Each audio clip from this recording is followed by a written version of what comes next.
குருவடி சரணம், திருவடி சரணம். ஆன்மீக பயிற்சி பெற்று அருள்மிகு ஆன்மீக குரு அம்மாவின் ஆசி பெற வந்துள்ள திம்மாபுரம், செம்பக்குறிச்சி, கள்ளக்குறிச்சி மன்றத்திற்கும் அவர் சார்ந்த தொண்டர்களுக்கும் பெருத்த கைத்தட்டலுடன் நன்றியும் பாராட்டுகளும். சில ஆன்மாக்கள் முழு கவனம் செலுத்தியிருப்பாங்க, உயிரில் உணர்ந்திருப்பாங்க. எப்படி ஒரு கிராமத்து பெண்களை மேல்மருவத்தூர் ஆதிபராசக்தி ஆன்மீக இயக்கம் கொண்டு வந்து பூவால் அர்ச்சனை பண்ணி தீபாவளை காட்ட வைத்து மழை வேண்டுதல் பண்ணி இதெல்லாம் சாத்தியமா அப்படின்னு கேட்டால், என் பெறான் குரு பெறான் பெரும் தெய்வம் அம்மா இல்லைன்னா இது சாத்தியமே கிடையாது. அது முதல்ல அம்மாவுக்கு நன்றி சொல்லணும். ஒவ்வொரு தாவரமும் அதனுடைய விதையை விட்டு செல்கிறது. ஆனால் மனிதன் எதை விட்டு செல்கிறான் என்பதில் பொறாமை, பணக்கார திமிர், ஆணவம், கோபம் இதை தான் வழி வழியா தன்னுடைய சந்ததியருக்கு கொடுத்துட்டு போறான். மருவத்தூர் மண்ணில் தியானம் பண்றது கொடுத்து வச்சிருக்கணும். ஏன்னா நீங்க படிச்சிருப்பீங்க, ரிஷிகள் துறவைலாம் நெருப்பு மூட்டி தியானம் செய்கிறது, முள்ளு மேலே உட்காந்து தியானம் செய்கிறது, கடல் அலைகள் மேல் பாறையில் உட்காந்து தியானம் செய்கிறதுலாம் எதுக்குன்னா, எப்படியாப்பட்ட சீற்றமும் அதை துன்புறுத்தினாலோ கவனத்தை சிதற விடாமல் நமக்கு தியானத்தில் தெய்வத்தை அருளை மட்டும் வேணுன்றதுக்கு தான் அத்தனை கடினமான தியானத்தெல்லாம் செஞ்சாங்க. ஆனால் நம்ம அற்பர்கள் ஆன்மீகத்தில் படித்து புத்தகம் படித்து ஞானம் பெறாதவர்கள். அம்மா நமக்காக 5 நிமிஷம் எண்ணம் சிந்தனையை கருவறை அம்மாவையோ குருவையோ, ஏன் இந்த தீப ஒளியை கூட மனதில் ஏங்கி நீங்கள் தியானம் பண்ணீங்கன்னா பெரிய பலன் கிடைக்கும். உங்கள் மனசு தெளிவாகி யார் கெட்டவர்கள் நல்லவர்கள் இவர்களிடம் தப்பித்து நான் எப்படி என் வாழ்வை வாழ வேண்டும் என்பதற்கு நீங்கள் பயிற்சி செய்யணும். அந்த ஆன்மீக பயிற்சி தான் இந்த வியாழந்தோறும் நம்ம குரு பூஜை. இதில் நீங்கள் கடந்த 1 மணி நேரமாவது நீங்கள் செலவிட செய்யலைன்னா வாழ்க்கையில் எதுவுமே உங்களை சரி செய்யாது. ஒரு எக்ஸாம்பிள் சொல்கிறேன் பாருங்க.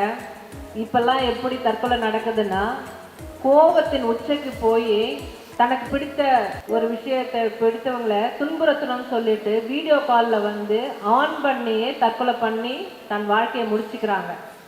அதுக்கு அடிப்படை காரணம் என்னன்னா, நான் செத்தாலும் அவங்க துன்புறணும்னு நினைக்கிற ஒரு அடிப்படை கோபம்.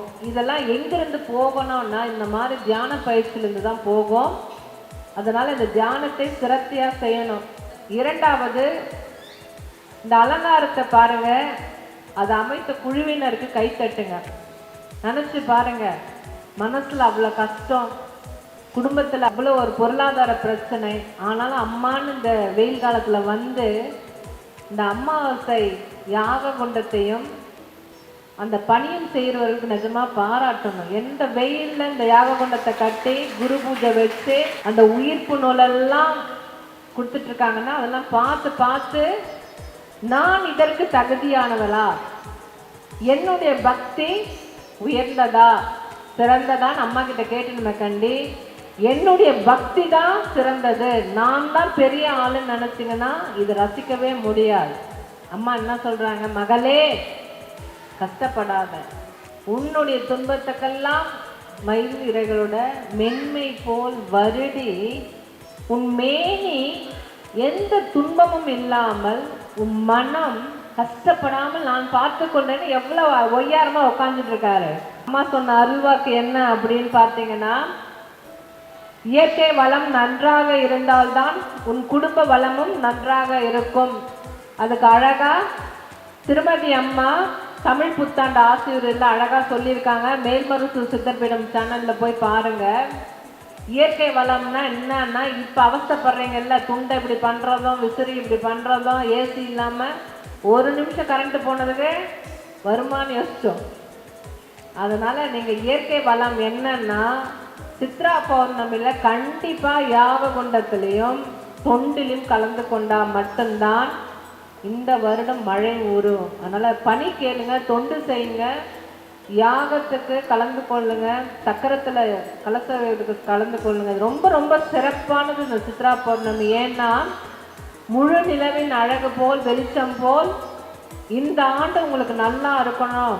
நாகதோஷம் இருக்கிறவங்களுக்கெல்லாம் நல்லா அது ஒதுங்கி கல்யாணம் ஆகணும், குழந்தை பிறக்கணும், வீடு கட்டணும், எல்லாமே இந்த சித்ரா பௌர்ணமியில் பேரருள். ஏன்னா இந்த இயற்கை வளத்தை தரக்கூடியது இந்த யாக குண்டத்துக்கும் இந்த கலசத்துக்கும் உண்டு. கண்டிப்பாக அதை பயன்படுத்தி கொள்ளுங்க. அம்மாவை தரிசனம் பண்ணிட்டு அந்த யாக குச்சி தலையை சுற்றி போடுங்க. போடும்போது அம்மா, என் உயிர், என் ஆன்மா, என் உடல் நலத்தையும் உன்னிடம் ஒப்படைக்கிறேன், எனக்கு வழிகாட்டு. நான் என்ன சாப்பிடணும், சாப்பிடக்கூடாது, எந்த மாதிரி நான் ஒழுக்கமாக இருக்கணும், எல்லாத்துக்கும் வழிகாட்டு. என்னை வழிகாட்டினால் என் குடும்பமும் வழிகாட்டப்படும். அப்பொழுதுதான் இந்த வெப்ப சூழ்நிலைக்கு நான் மரக்கன்றுகள் நடுவேன், மோர் கொடுப்பேன், தண்ணி கொடுப்பேன், ஏன் குடை கூட கொடுக்கலாம். தயவு செய்து இந்த தவிக்கிற ஆன்மாக்களுக்கு தேடி தேடி தொண்டு செஞ்சீங்கன்னா அம்மாவோட ஆசையில் அருள் கிடைக்கும். தொண்டு மட்டுமே மேல்மருவத்தூர் அன்னை ஆதிபராசக்தியை அடையும் வழிமுறை. தியானம் மட்டுமே குருவின் அருளை பெறுகின்ற வழிமுறை. இரண்டுக்கும் வித்தியாசம் இருக்கிறது. குருவின் அருளை பெற்றால் நிரந்தரமாக மன நிம்மதியாக அமைதியாக இருக்க முடியும். ஓம் சக்தி. அம்மாவின் ஆன்மீக ஒளிபரப்பும் மேல்மருவத்தூர் சித்தர்பீடம் யூடியூப் சேனலை சப்ஸ்கிரைப் செய்து மேல்மருவத்தூர் சுயம்பு அருள்மிகு ஆதிபராசக்தி சித்தர்பீடத்துடன் இணைந்திருங்கள். பெல் ஐகானை கிளிக் செய்து புதிய காணொளிகள் பற்றிய அறிவிப்புகளை உடனுக்குடன் பெறுங்கள்.